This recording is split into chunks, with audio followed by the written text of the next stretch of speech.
कहानी की शुरुआत शहर से दूर एक वीरान सी जगह से होती है। आज एक औरत शहर से आने वाली बस का इंतजार कर रही थी और जल्द ही बस आकर उसका इंतजार खत्म कर देती है। इंतजार करने वाली औरत को सभी मैडम कहते थे, जबकि बस में आने वाली लड़की का नाम नीना था। इस वीरान सी जगह में मैडम एक ऑर्फन हाउस चलाती थी और उसी ने नीना को जहाँ बुलाया था। वो नीना को ऑर्फन हाउस में हाउसकीपर रखना चाहती थी और अब वो दोनों उसी की तरफ जाने लगती है। रास्ते में मैडम नीना को बताती है कि सारे बच्चे जल्द ही शहर वाले ऑर्फन हाउस में चले जाएंगे और उनके जाने के बाद तुम्हें जहाँ वाले ऑर्फन हाउस का ख्याल रखना है। थोड़ी ही देर बाद वो दोनों ऑर्फन हाउस तक पहुँच जाती है। मैडम का ऑर्फन हाउस बहुत बड़ा था, लेकिन आज इसे खाली किया जा रहा था। दरअसल इस ऑर्फन हाउस में बहुत सारे बच्चे थे, लेकिन पिछले एक साल के अंदर अंदर कई बच्चों की मौत हो गई थी। इन बच्चों की मौत रहस्यमय तरीके से हुई थी, जिसके बाद मैडम ने इस ऑर्फन हाउस को खाली करने का फैसला कर लिया था। आसपास के लोगों का मानना था कि ऑर्फन हाउस में भूत है जो बच्चों की बलि देता है। नीना अब लॉकर रूम में पहुंचकर अपना सामान संभाल रही थी और तभी उसकी मुलाकात हैला नाम की औरत से होती है। हैला एक खुश मिजाज औरत थी और वो जहाँ कुकिंग का काम संभालती थी।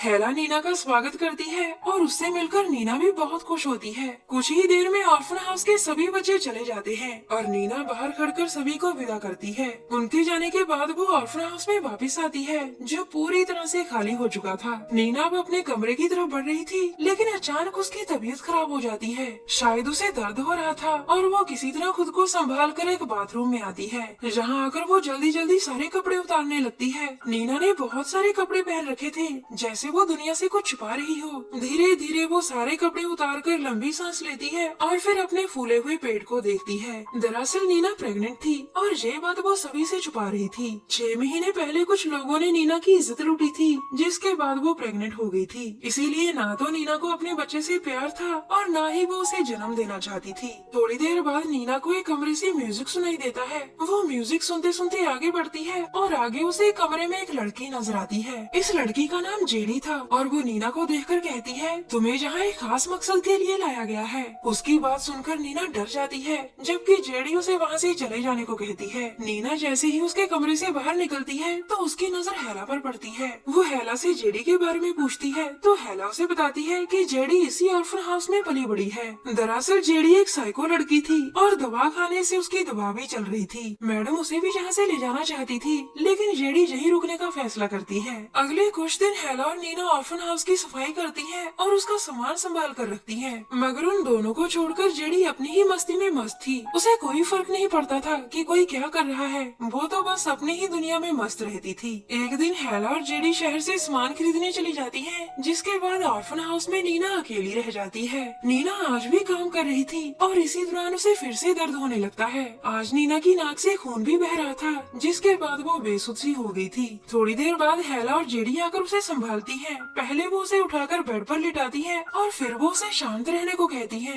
नीना के शांत होते ही जेडी वहाँ से चली जाती है और नीना के पास सिर्फ हैला रह जाती है। नीना को देखते देखते हैला को पता चल जाता है कि नीना प्रेग्नेंट है। नीना उससे कहती है कि तुम ये बात किसी से नहीं कहोगी। नीना की बात सुनकर हैला उससे चुप रहने का वादा करती है। अगले दिन नीना फिर से अपने बच्चे को मारने की कोशिश करती है, लेकिन बच्चे को कुछ नहीं होता। इसके बाद वो फिर से अपने पेट पर टाइट कपड़ा बांधती है ताकि बच्चा विकास न कर सके और अंदर ही दम तोड़ दे। इसी बीच उसे कोई आवाज सुनाई देती है, जिसे सुनकर वो उसका पीछा करती करती बाथरूम में आ जाती है। बाथरूम में आकर उसे फिर से आवाज सुनाई देती है। ये आवाज एक दीवार के पीछे से आ रही थी और इस दीवार पर लकड़ी का बोर्ड लगा हुआ था। नीना ये बोर्ड हटा देती है, जिसके बाद उसे पानी की बहुत सारी पाइप्स नजर आती है। अब वो इन पाइप्स को देख ही रही थी कि तभी ऊपर से एक बॉल आकर गिरती है। बॉल देखकर नीना पहले तो डर गई थी, लेकिन खुद को संभाल कर वो फिर से ऊपर देखने लगती है। नीना को ऊपर कुछ भी दिखाई नहीं देता और तभी साथ वाले कमरे से आवाज आती है। इसके बाद नीना साथ वाले कमरे में आ गई थी और जहाँ भी एक दीवार पर लकड़ी लगी हुई थी, ये लकड़ी दीवार के नीचे लगी हुई थी और वो एक जगह से खोखली भी थी। नीना जल्दी जल्दी खोखली जगह से लकड़ी हटाती है, जिसके बाद उसे दीवार के अंदर एक बॉक्स नजर आता है। इस बॉक्स में बहुत सारे बच्चों का रिकॉर्ड रखा हुआ था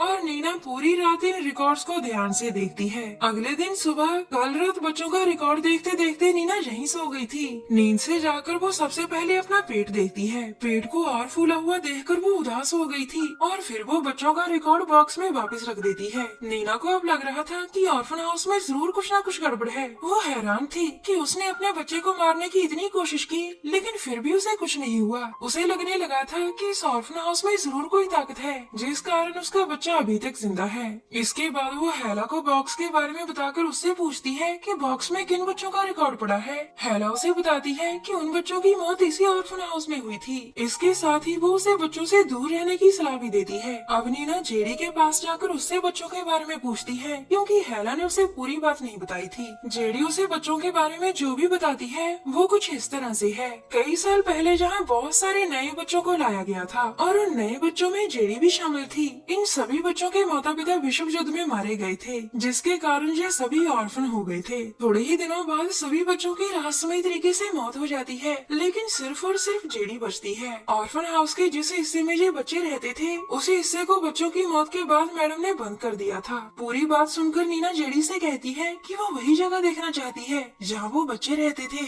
जेडी उसे बताती है कि मुझे अच्छी तरह से याद नहीं कि हम कहाँ रहते थे, लेकिन मुझे इतना जरूर याद है कि उस जगह तक पहुँचने का रास्ता बाथरूम से होकर जाता था। थोड़ी ही देर बाद नीना और जेडी बाथरूम में पहुँच जाती है। बाथरूम में आते ही नीना उसका दरवाजा बंद कर देती है ताकि हेला उन्हें देख न ले। अब वो दोनों वो रास्ता ढूंढ रही थी जो उन्हें उसी जगह तक पहुंचा सकता था जहां बच्चे रहते थे।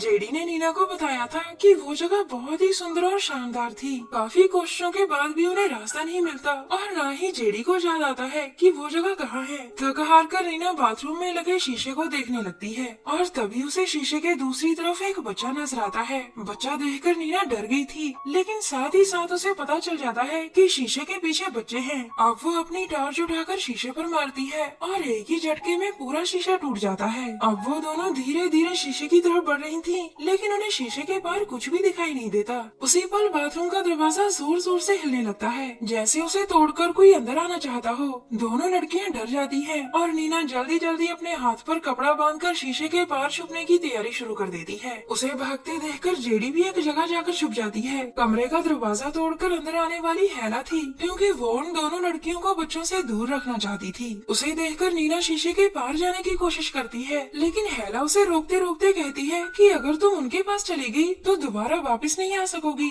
मगर नीना उसकी बात नहीं मानती, जिसके बाद हेला उसके सिर पर वार कर उसे बेहोश कर देती है। अब वो जल्दी जल्दी उसे शीशे से दूर लेकर जाती है, जबकि जेडी अभी भी अपनी जगह पर छुपी हुई थी। हेला नीना को एक शावर के नीचे लाकर शावर चलाती है, जिसके बाद नीना को होश आ जाता है। उसके होश में आते ही पूरे बाथरूम में एक अजीब सी हलचल शुरू हो गई थी। हेला का ध्यान नीना की तरफ था और तभी जेडी पीछे से आकर हेला के सिर पर टॉर्च मारती है, जिसके बाद वो बेहोश हो गई थी। अब बाथरूम में सिर्फ नीना और जेडी ही बची थी और वो दोनों बच्चों के पास जाने का फैसला करती है। अपने फैसले के बाद वो दोनों धीरे धीरे आगे बढ़ती है और शीशे के पार एक पुरानी सी जगह में पहुंच जाती है। इस जगह पर बहुत सी पुरानी चीजें थी और इन्हीं पुरानी चीजों में जेडी को एक गुड़िया मिलती है। जेडी अपने बचपन में इसी गुड़िया के साथ खेला करती थी और उसे देखकर वो इमोशनल हो जाती है। दूसरी तरफ नीना अभी भी आगे बढ़ रही थी और वो जल्द ही एक पुरानी सी लिफ्ट के पास पहुंच जाती है। अब वो जल्दी जल्दी लिफ्ट का दरवाजा खोलकर उसमें बैठ जाती है और फिर लिफ्ट को स्टार्ट कर देती है। अब लिफ्ट तेजी से चल रही थी और इसी के साथ नीना की सांसें भी तेज हो रही थी। कुछ ही देर बाद नीना लिफ्ट से बाहर आती है और इस समय वो बिल्कुल ही नई जगह पर पहुंच चुकी थी। ये नई जगह बहुत ही खूबसूरत और आलीशान थी। नीना छोटे छोटे कदम लेकर आगे बढ़ रही थी और साथ ही साथ इस जगह को ध्यान से देख रही थी। आगे बढ़ती हुई नीना को अपने सामने बहुत सारे बच्चे नजर आते हैं जो धीरे धीरे उसी की तरफ बढ़ रहे थे। बच्चों को सामने देखकर नीना बहुत डर गई थी और देखते ही देखते सभी बच्चे उसे घेर लेते हैं। दरअसल ये सभी उन्हीं बच्चों की आत्माएं थी जिनकी कई साल पहले इसी जगह पर मौत हुई थी। वो नीना के पास आकर उसका स्वागत करते हैं और तभी नीना को लेबर पेन शुरू हो जाता है। हालांकि नीना कभी भी माँ नहीं बनना चाहती थी, लेकिन आत्माएं उसे माँ बनाकर ही छोड़ती हैं। कहानी के आखिर में नीना और उसके बच्चे की लाश ऑर्फन हाउस में दिखाई देती है, जबकि उन दोनों की आत्माएं उसी खूबसूरत जगह पर पहुंच गई थी जहां बाकी बच्चों की आत्माएं रहती थी। हमारी वीडियो देखने के लिए धन्यवाद।